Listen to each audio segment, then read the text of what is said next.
Mesdames et messieurs, bonjour! Через несколько дней Рождество, и сегодня мы с вами поговорим о Рождестве во Франции, рождественских традициях, о том, что едят на Рождество и сколько это стоит в декабре 2024 года. Главный символ Рождества – рождественская елка. Первое рождественское дерево было установлено во Франции в Версале в 1738 году по инициативе Марии Лещинской, супруги короля Людовика XV. Но традиция украшать елку на Рождество распространилась во Франции только с конца XIX века. Елку можно купить либо в супермаркете, либо в цветочном магазине, либо здесь на острове Сите в цветочных магазинах. Посмотрим, какие цены на елки. Вот эта елка, например, 45 евро стоит. А эта елочка 50 евро.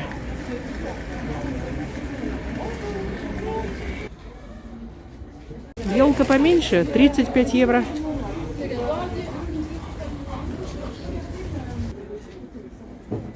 А побольше елка стоит 80 евро. Вот такая большая и пушистая, 80 евро.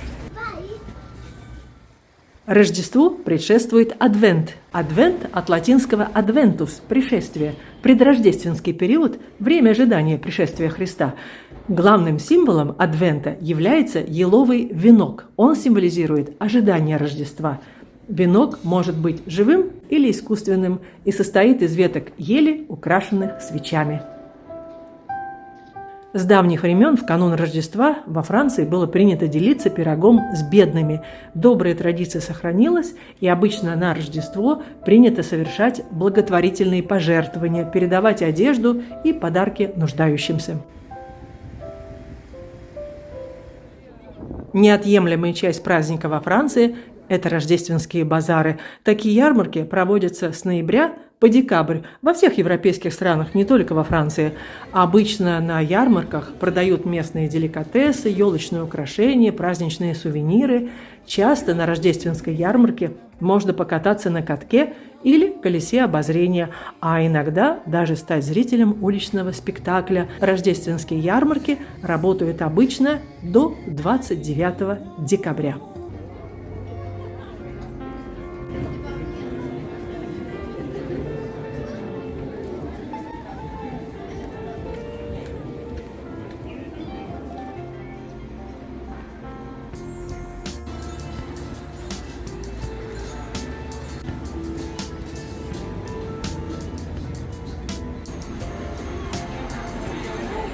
Рождественский ужин – это обязательная часть праздника в любой французской семье. Праздновать Рождество принято вместе с родственниками. Ужин в канун Рождества во Франции называют «réveillon». Рождественские угощения различаются в зависимости от региона, но ряд традиционных блюд можно увидеть на каждом столе. Главный деликатес праздничного семейного стола – запеченная птица. В разных частях страны главным праздничным блюдом может быть индейка, гусь, утка, пулярка или каплун. Александр Дюма не мог пройти мимо такого блюда. В своем словаре он предлагает приготовить каплуна с рисом под индийским соусом карри и, конечно, с трюфелями. Во французской кулинарной традиции это блюдо называется каплун в трауре, потому что трюфель, который кладут под кожу птицы, просвечивает и придает ей черный цвет. А можно купить и пулярку. Пулярка в среднем такие стоят 20 евро. И весит она примерно тоже около 3 килограмм. Или же вы покупаете утку, кому что нравится. Утки в среднем такие же цены. Здесь 20 евро примерно. Данде по-французски. Данде. Сколько она стоит, такая огромная? 20 евро и 39 сантим. Почти 3,5 килограмма. А вот и каплуны. 3 килограмма 174 грамма, 50 евро. 50 евро.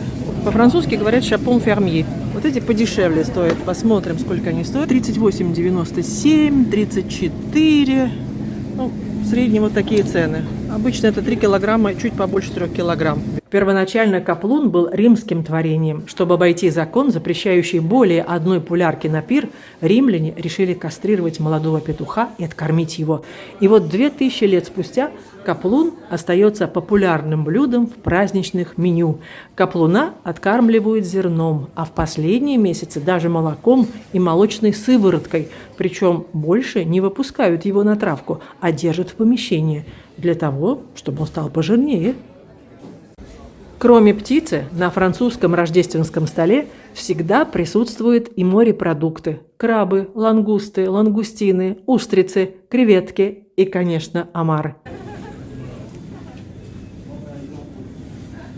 Какой же рождественский ужин без устриц? Les huîtres. Так, посмотрим цены. 2 килограмма вот такая коробка. Цена 21 евро, короче. И тоже 2 килограмма. Для Беля Ружа, то есть это качество лучше. 24,99, 25 евро. И какой же ужин без сыра? Сыр едят обычно перед десертом.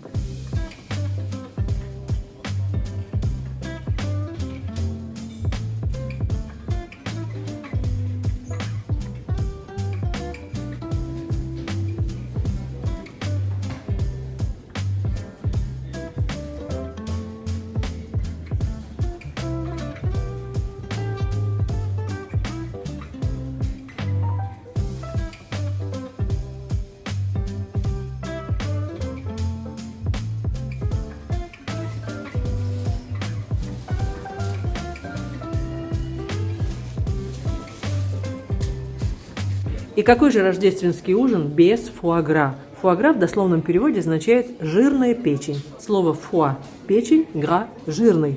Блюдо имеет очень старое происхождение и корнями уходит в Древний Египет. В древние античные времена начали откармливать гусей свежим или сушеным инжиром, чтобы получить вкуснейшую печень. Но современная версия фуагра появилась намного позже, в XVIII веке.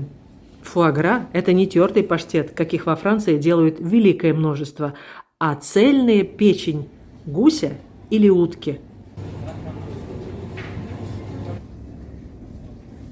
Ну, в такой баночке стеклянной все видно. Вот это очень жирное. Желтый жирок. Пожалуй, мне кажется, качество лучше вот эти. Вот эти, которые за 21 евро. Ну, посмотрите. Вот это вот качество получше. Здесь все-таки поменьше жиром. Вот фуагра 280 грамм. Стоимость, в общем, 21 евро.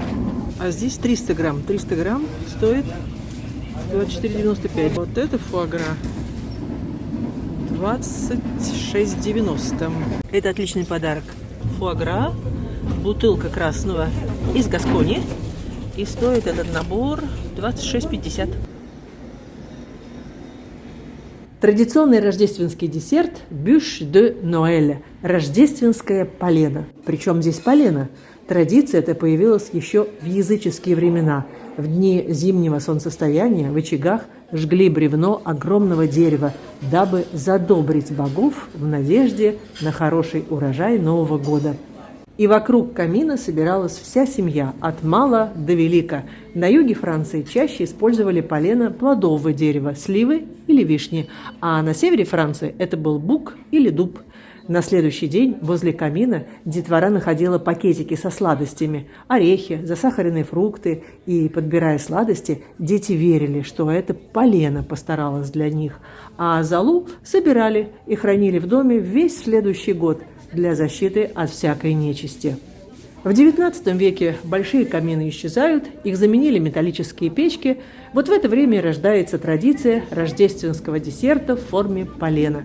Это может быть бисквитное или мороженое полено-десерт, а на нем миндаль, каштаны, изюм, цукаты. Символ этого десерта – изобилие притягивает изобилие. Впрочем, в наши дни кондитеры тяготеют к минимализму, и только вишенка на торте напоминает о том, что когда-то давно жгли в каминах полено фруктовых деревьев.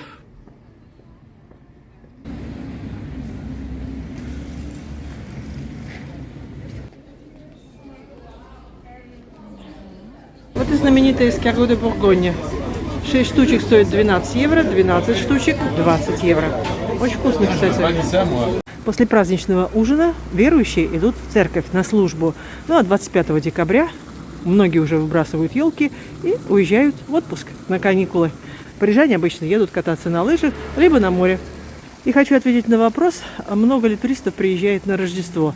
Понятно, что Рождество – семейный праздник, поэтому до 25 декабря туристов в Париже очень мало. Но обычно туристов очень много, начиная с 25 декабря и до 2 января.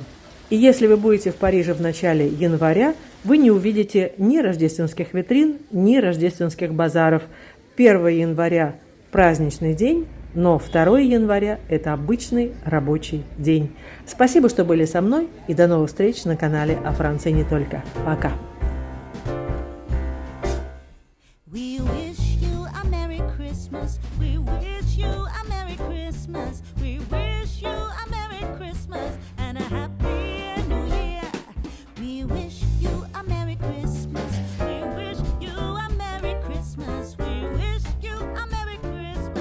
And a